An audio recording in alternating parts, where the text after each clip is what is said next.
Счастливая пара, недавно купившая новый дом, вскоре обнаруживает, что происходит что-то странное благодаря необычному поведению их собаки. По мере того, как собака становится все более защитницей и ревницей, женщина начинает чувствовать, что никогда не бывает одна в доме, даже когда мужа нет дома. Вскоре они понимают, что здесь замешано нечто гораздо более зловещее, и когда муж звонит в полицию, он обнаруживает ужасающую правду, которую они совсем не ожидали найти в своем новом доме. История, которую я расскажу сегодня, происходит в Вирджинии, США. Речь идет о семье Стюартов, которые жили в недавно купленном доме на западе штата. Джилл вместе с мужем Райаном и их преданной собакой Дога составляли счастливую семью. Каждый день супруги по очереди выгуливали собаку и дарили ей немного ласки, которой она заслуживала. Однако в апреле прошлого года они начали замечать, что собака начинает вести себя странно, у нее пропал аппетит, и она казалась более беспокойной, чем обычно.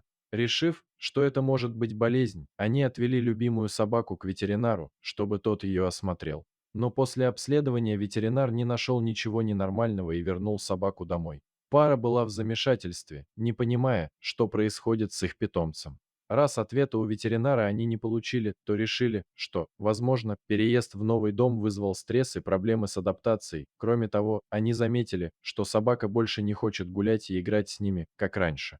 Со временем все стало только хуже, Дога не улучшалась, казалось, она приходит в упадок. Помимо отказа от прогулок, она стала проводить ночью без сна и стоять у двери спальни хозяев, чтобы наблюдать за ними, особенно за женой. Райан не обратил на это внимания до второй ночи, когда понял, что питомец 2 ночи подряд совсем не спал. Долго верный друг Стюартов начал проявлять все более странное и тревожное поведение. Дело было не только в отказе от еды и сна. Собака, казалось, была одержима защитой Джилл, жены Райана. То, как Дога пристально смотрела на нее во сне, не отводя взгляда ни на секунду, было действительно беспокоящим. Стюарты пытались найти логичное объяснение поведению питомца, но находили только еще больше вопросов без ответов.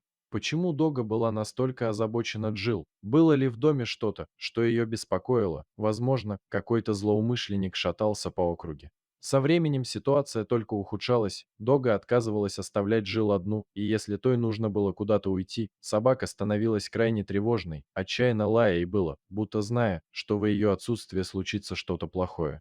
Райан и Джилл чувствовали себя все более некомфортно и испуганно из-за поведения Дога, но не знали, что делать. Им следовало отвезти собаку обратно к ветеринару, установить дома камеры видеонаблюдения. Они были по-настоящему встревожены. Странное поведение собаки только усиливалось, держа их в постоянном напряжении. Недосыпание и стресс были заметны на их лицах, поскольку беспокойство овладевало ими, они не знали, как реагировать на происходящее, а отсутствие ответов только усиливало отчаяние. Они искали в интернете, спрашивали соседей и друзей, но никто, казалось, не мог объяснить, что творится с их любимой собакой. Но самое странное произошло через 2 недели после появления первых симптомов у Дога. Пара начала слышит странные звуки на втором этаже дома, прямо над их спальней, будто что-то постоянно скребло стены. Но это было не все, они также начали слышать шаги наверху. Ситуация стала озадачивающей, поскольку второй этаж был необитаемым пространством, незнакомым для них. Они только что получили дубликат ключа двери на втором этаже, так как никогда там не бывали. Тот, кто продал им дом, сказал, что на втором этаже только старая мебель и вещи предыдущих хозяев, поэтому они до сих пор не проявляли к нему интереса. Вскоре поведение собаки стало еще более интенсивным. Однажды ночью в субботу она одновременно лаяла и скулила, чем разбудила Райана и Джилл.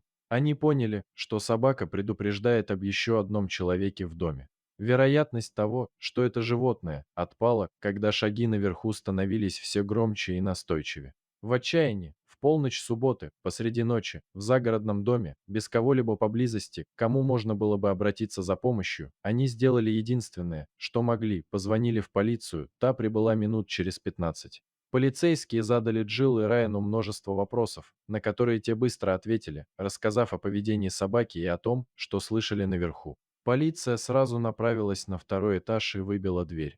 Обнаруженное потрясло их, полицейские вскоре нашли доказательства того, что кто-то долгое время там обитал. Остатки еды выдали их.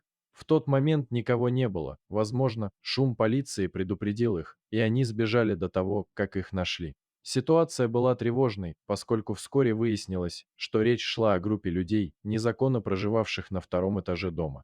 Полиция проследила их след и выяснила, что они были частью опасной преступной банды, которая не только заселялась в заброшенные дома, но и грабила место, связывая жильцов, чтобы те не могли вызвать полицию, пока бандиты забирали все ценности.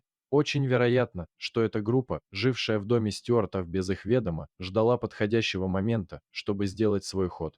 Джилл была охвачена страхом и недоверием, услышав эти новости. Как они могли быть настолько наивными, чтобы не заметить, что в их доме неделями творилось что-то неладное? Их собака беспрерывно лаяла, пытаясь предупредить об опасности на втором этаже, но они проигнорировали это. Страх овладел ими, и они не могли вынести мысли о возвращении в этот дом после случившегося. Им казалось, что за ними постоянно кто-то следит, их конфиденциальность и спокойствие были попраны. Они могли только надеяться, что полиции удастся поймать этих преступников, пока не стало слишком поздно. И тогда полиция приступила к преследованию этой опасной банды. Полицейские знали, что эти злоумышленники обычные воры, гробящие дома, поэтому их будет несложно поймать в ловушку. Чтобы схватить банду, полиция решила использовать дом Стюартов как приманку и разместить нескольких агентов в гражданском в близлежащем лесу, чтобы те оставались незамеченными. Они знали, что если оставить дом без охраны, воры вскоре вернутся.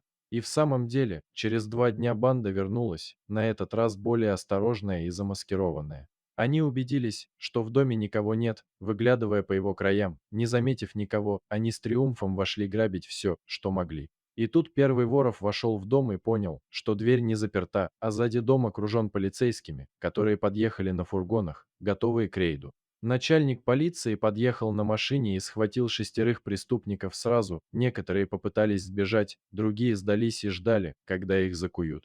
Джилл и Райан, которые все это время жили во временном жилье, наконец-то смогли с облегчением вздохнуть, увидев, что преступники за решеткой и больше не представляют угрозы. Помощь полиции была ключевой, чтобы эта пара смогла вернуть себе безопасность и спокойствие. Но, конечно, нельзя преуменьшать заслуги настоящего героя этой истории, Дога, которая благодаря своим собачьим инстинктам с самого начала поняла, что ее семья угрожает опасность, и пыталась защитить их как могла. Еще один пример того, на что способна собака ради своей семьи. Дорогие зрители, если вам понравилось это видео, то поддержите его, пожалуйста, лайком и подпишитесь на наш канал. У нас много интересных историй про животных.